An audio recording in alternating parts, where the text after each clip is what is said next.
ॿी तहरीक हेतिरे हली, उहो 70 जे ॾहाके में, वरी 80 जे ॾहाके में ॿी तहरीक हली। माण्हुनि केतिरियूं बि हुन में क़ुर्बानियूं ॾिनियूं हुजनि, पर उनजे पोयां मुहरक जेको आहे सो फ्यूडल ऐं जागीरदार थिया, जेके बि स्टेटस को जा हिसेदार हुजनि था।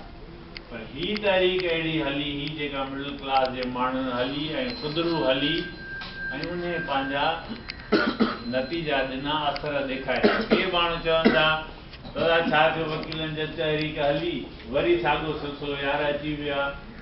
हाणे ईअं त न आहे त जेके कुवतूं सदियुनि खां हिन समाज ते क़ाबिज़ आहिनि, मज़हबी, मानदार, मुला, जागीरदार, फ़ौज, ब्यूरोक्रेसी, जेके इहे नस्लनि खां सदियुनि खां हिते छायल आहिनि, उन्हनि सां हिकिड़े मरके में मुकमल उन्हनि जी शिकस्त थी वञे ऐं मुकमल असांजी फतह थी वञे, ईअं त न थींदो आहे। ईअं ई थींदो आहे, इहे जेके मुक़ाबला थींदा आहिनि, इहा जिदोजहद डिघी हलंदी आहे। यूरोप जेको अॼु हिते पहुतो आहे, 200-250 सालनि जी उन्हनि जी जिदोजहद आहे।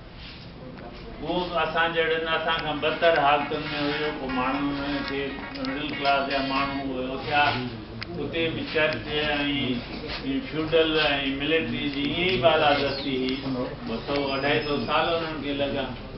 उन पस मंज़र में ॾिसिजे त इन जिदोजहद पंहिंजा नतीजा छॾिया आहिनि। ऐं इहो हिकिड़ो पहिरियों दफ़ो